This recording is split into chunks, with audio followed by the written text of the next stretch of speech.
Assalamualaikum warahmatullahi wabarakatuh. Hai teman-teman, perkenalkan nama saya Restian Divmundita. Saya dari kelas 4F dengan NIM 2341595. Pada video ini saya akan menjelaskan materi tentang manajemen modal kerja. Saya membuat video ini untuk memenuhi tugas mata kuliah manajemen keuangan. Masuk ke materi yang pertama, yaitu tentang pengertian manajemen modal kerja atau working capital management. Manajemen adalah suatu proses perencanaan, pengorganisasian, pengarahan, dan pengawasan terhadap sumber daya untuk mencapai tujuan yang telah ditetapkan suatu perusahaan. Modal kerja merupakan bagian dari modal kerja bruto yang terdiri dari aktiva lancar, dan modal kerja bersih merupakan modal yang berasal dari aktiva lancar setelah dikurangi hutang lancar. Aktiva lancar terdiri dari kas dan setara kas, piutang dan persediaan, sedangkan hutang lancar terdiri dari hutang dagang, hutang gaji, hutang pajak, dan lainnya. Manajemen modal kerja atau working capital management merupakan suatu proses perencanaan untuk memanajemenkan aktiva lancar atau current assets. Terdiri dari kas dan setara kas, piutang dan persediaan, dan hutang lancar atau current liabilities yang digunakan untuk pendanaan operasional perusahaan. Hutang lancar terdiri dari hutang dagang, hutang gaji, hutang pajak, dan lainnya. Modal kerja digunakan oleh perusahaan untuk membiayai kegiatan operasional perusahaan. Dengan adanya modal kerja, perusahaan dapat beroperasi secara ekonomis dan efisien serta tidak mengalami kesulitan keuangan dalam keadaan mendesak. Yang kedua yaitu manfaat modal kerja. Manfaat modal kerja bagi perusahaan adalah sebagai berikut. Yang pertama yaitu untuk membayar semua kewajiban-kewajiban perusahaan dengan tepat waktu. Yang kedua yaitu melindungi perusahaan terhadap krisis modal kerja yang terjadi karena turunnya nilai aset lancar. Yang ketiga yaitu memungkinkan perusahaan untuk memiliki jumlah persediaan yang cukup untuk melayani konsumen. Yang keempat yaitu perusahaan dapat menjalankan bisnis usahanya secara efisien sehingga menghindari terjadinya kesulitan memperoleh barang ataupun jasa yang dibutuhkan. Yang kelima yaitu memungkinkan bagi perusahaan untuk memberikan syarat kredit yang lebih menguntungkan kepada customer. Modal kerja yang ada di suatu perusahaan pada umumnya terbagi menjadi 3 jenis. Antara lain, yang pertama yaitu modal kerja bersih merupakan hasil dari aset lancar setelah dikurangi hutang lancar. Yang kedua, modal kerja kotor merupakan jumlah keseluruhan aset yang dimiliki perusahaan tanpa dikurangi hutang yang mereka punya.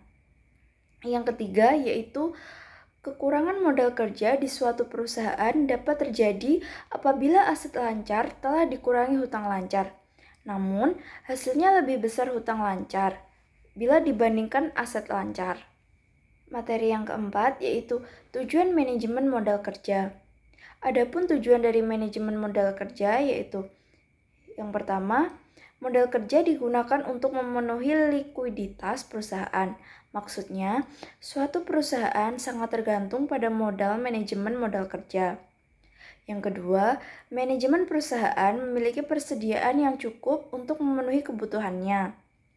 Yang ketiga, manajemen modal kerja atau working capital management digunakan untuk memenuhi hutang yang telah jatuh tempo dan segera harus dibayar perusahaan secara tepat waktu. Yang keempat, berguna untuk memaksimalkan penggunaan aktiva lancar untuk meningkatkan laba atas penjualan.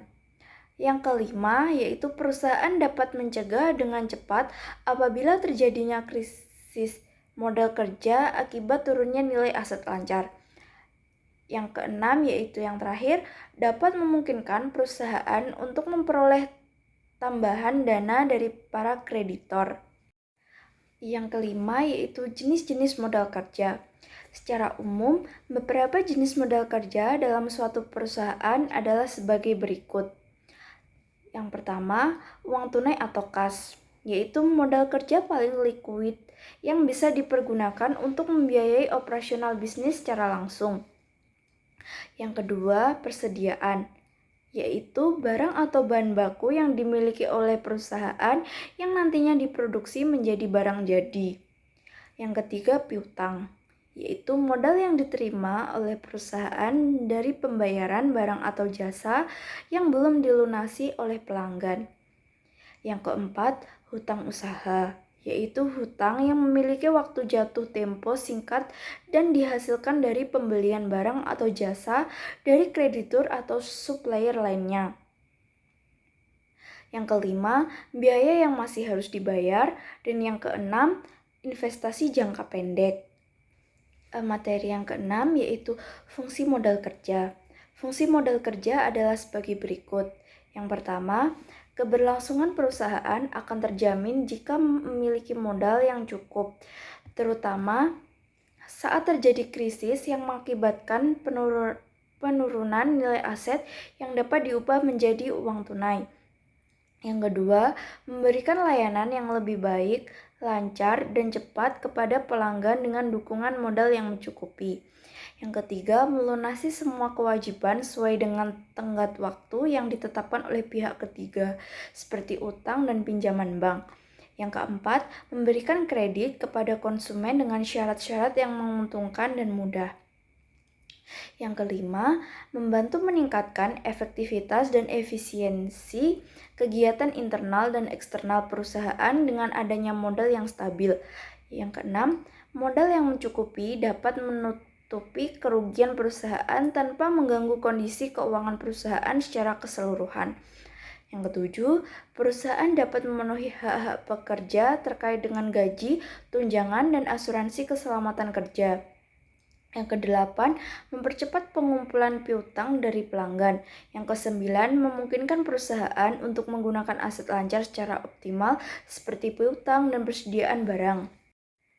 Materi yang ketujuh yaitu sumber modal kerja.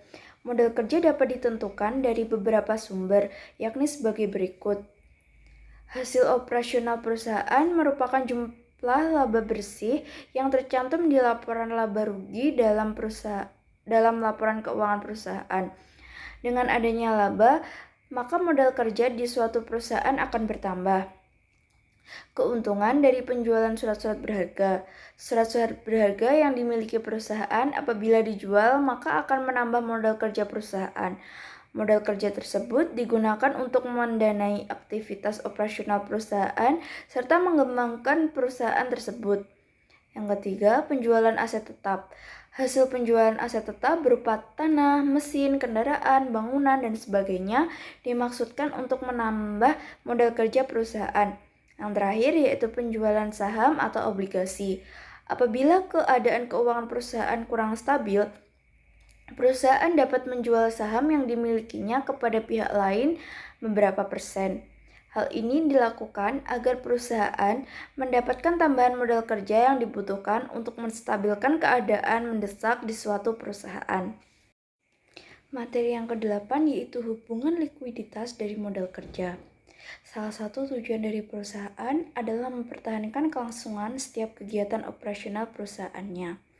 Untuk mempertahankan kelangsungan tersebut, perusahaan harus mampu melunasi kewajiban-kewajiban finansial dengan tepat waktu berdasarkan jatuh temponya.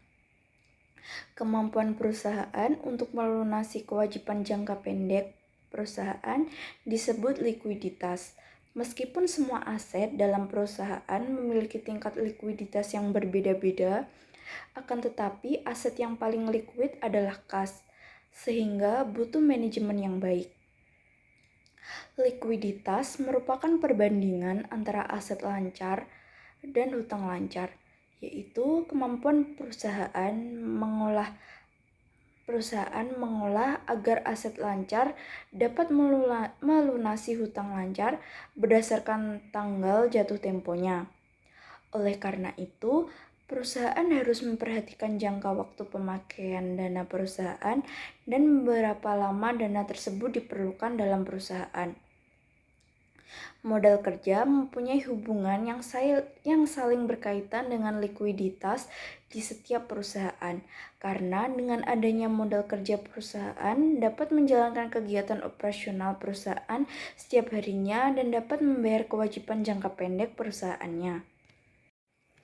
Materi yang kesembilan yaitu penggunaan modal kerja. Modal kerja dapat digunakan perusahaan untuk membiayai kegiatan perusahaan dalam hal yang pertama, pengeluaran untuk gaji, upah, dan biaya operasional perusahaan lainnya. Artinya, perusahaan mengeluarkan sejumlah uang untuk membayar gaji, upah, dan biaya operasi perusahaan lainnya untuk menunjang penjualan.